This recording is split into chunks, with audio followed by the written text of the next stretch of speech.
Picture this. You're 35,000 feet in the air when suddenly you're having a heart attack. That's exactly what happened to Eric Partaker. In that terrifying moment, as the plane made an emergency landing, Eric looked up at the paramedic and said something that would change everything. "Please don't let me die. I have a 5-year-old son." Eric was living what many would call the dream, advising Fortune 50 CEOs at McKinsey, helping architect Skype's multi-billion-dollar exit to eBay, and running his own successful restaurant chain in London. Today, Eric leads a community of over 915,000 followers on LinkedIn, teaches leaders how to transform their relationships with stress and success, and we're going to dive into some of these game-changing concepts and talk about productivity and anti-fragility. So Eric, welcome to the show. Thank you for being here. This is the Go-to-Market Snacks podcast. Yes, thanks a lot, Andrew. Excited to be here and excited to chat. Yeah, you've inspired me to be able to change what I'm doing with this podcast, and I'd love to just start there with your story and then get into talking about what's the snack that we want to talk about for the audience today. Yeah. So as you referenced at the start of the show, I, before that point, had thought that I was doing things in a successful way, but things were adding up like very quickly. So there was 100-hour work weeks at McKinsey when we were blitzscaling Skype, when we were building the restaurant chain after that. And when I woke up, so after the plane emergency landed and they took me off into an ambulance that was waiting on the runway, and then the next morning I woke up in the hospital, and I just felt so grateful, to be alive. And I realized that the thing that was driving all of that was still something I wanted. So the ultimate thing that was driving it all was that I wanted to play the game that I was capable of playing, like operate at my full potential. And I still wanted to do that, but I just realized that I was approaching it in an unhealthy way. And then various pieces of that IPA framework that you referenced started to come together. The identity piece being the realization, as we remember from our childhood, or as that we see with our own kids, that you can drive your behavior top down by just deciding who you want to be. A kid decides they want to be a superhero, and they immediately start behaving like that superhero, right? Yeah. So it starts with intentionality, deciding who you want to be, what best looks like. And then you need to optimize that best version of you for action. And that's productivity, where you're focusing on the right things with the right energy. And then the anti-fragility bit kind of relates to Mike Tyson's quote, "Everyone has a plan until they get punched in the mouth." So things rarely go to plan, no matter how good you think of yourself and how productive that you may want to be, things still go off plan. And so you have to be able to bounce back from that, almost expect it as the norm. Yeah, and I have been looking for the answer through a lot of these books that I've been reading, right? The Art of Focus with Dan Coe, and how he talks about focus as a muscle. And you talked about this previously too in one of your YouTube videos about it is a muscle and you have to turn it into a habit.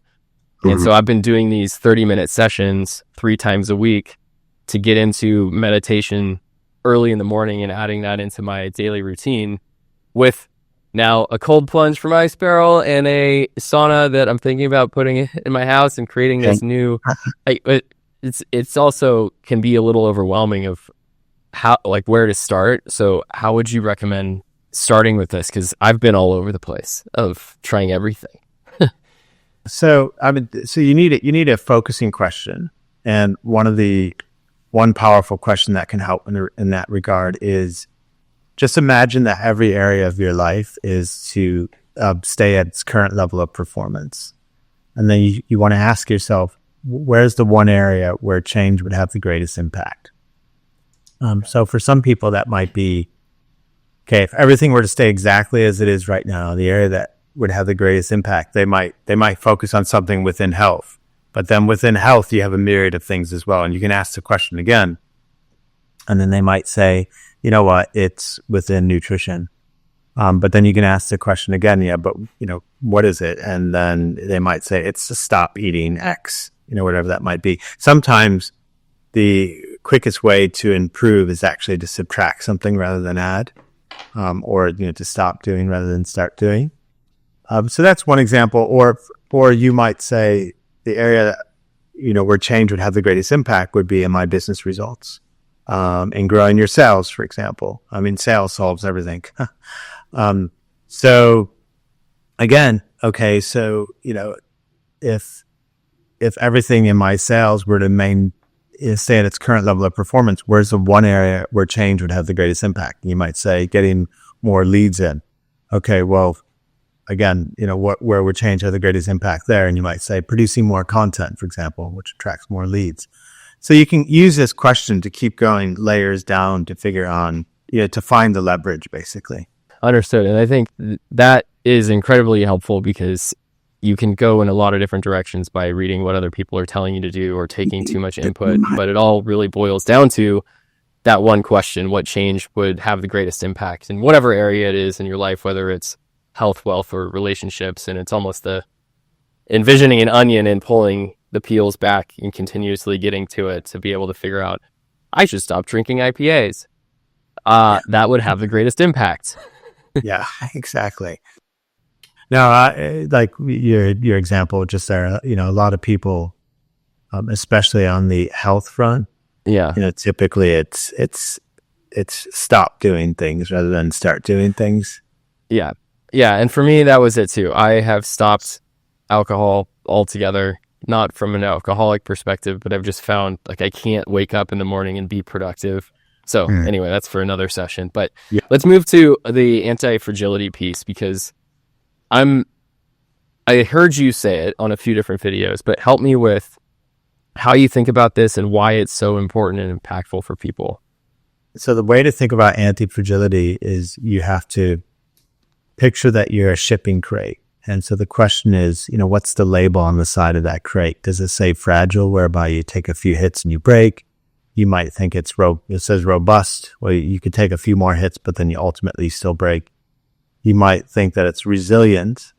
By definition, that just means you absorb shock and then return to the same.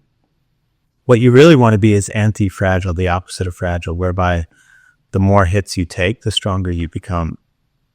And the reason this is important is manyfold. I mean, one is, so it's not that alien of a concept, first of all. So our bodies are like the perfect temple of anti-fragility. How do you build an immune system? You expose it to germs and bacteria. How do you, how do you grow a muscle? You stress it. And so all it is about getting what's going on physically upstairs in our heads, mentally. The reason that's important is because when you're building a business, for example, or doing something entrepreneurial or just doing anything in work or life, again, things rarely go to plan. And so if the unplanned things, if the chaotic things, if the unexpected things, if those are hits, then you want to become stronger as a result of them, not weaker. And so it starts with just reframing your mind so that you realize that all of these things out there, those unexpected events, those are nothing more than weights being presented to you in, the anti-fragility gym. And you complete the repetition by not running, so two things. Nobody walks into a gym and says, I'd like to get into the best shape of my life. Can you please point me in the direction of the most comfortable weights? Nobody says that. And the person who's trying to get into like good shape, right? Yeah. When the personal trainer hands them a weight, they don't like look at it, scream, and run out of the gym. Right. So you have to change your relationship to hardship and realize that they are weights that feel heavy in the moment, but you need to step into them, whatever it may be, complete the repetition, and that's how you become stronger. Rather than seeking the easy ride, the easy life. Again, you're in a personal training session, you're staring at the weights. You don't get stronger in that session by walking around the weights. Like, that's not how it works. You got to lift them up. It's tough in the moment. It becomes lighter over time. Yeah. And I have been doing my version of that with the X3 bar, which is variable resistance. And it's not easy. Up to 500 pounds of resistance. Do it every day. And you have to get comfortable with it. And I think reframing the mind is a challenge. And I think part of what I was reading recently from this, which is extreme ownership from Jocko, and saying that you must own all the decisions in your life and you must take ownership of that. It's a piece for me of how I'm reframing it in my mind, just around everything that goes wrong. I could have done something differently. to have a different outcome. So taking ownership of that. And so I think the anti-fragility plus what Jocko talks about in an extreme ownership of owning that mistake of whatever happens with you, your team, your company, whatever it might be, is incredibly important. And I know we're coming to the end of our session here, Eric, and I always end with one question with my guests, which is, what's the number one belief about pipeline generation in 2025 the market has wrong? And how should individuals be thinking about it differently to unlock their next big opportunity? And we've been talking about that, right? Reframing your mind around not being fragile. But is there something, I've talked to Morgan J. Ingram. His point was, you focus on something for 10 years, you're not going to fail. Talk to people about LinkedIn content strategy. Like, what would you say is the number one thing that people should be focusing on here? Yeah, so I think the number one thing that people believe, but that's wrong with regard to pipeline generation, is that they fall for all the marketing gimmicks and, bullshit that you see all these lead gen companies, spewing out there, which is that they're trying to sell you on the idea that it's easy. Yeah. So it's not easy. It's really hard. If it was easy, everyone would be, freaking rich. Yeah. Right. It's not easy at all. And so if you want to succeed in building pipeline, it goes back to the anti-fragility. You need to have a high threshold for pain, basically. And what do I mean by that is, when you talk about people who have successfully built pipeline, they will say something like, I hammered away consistently.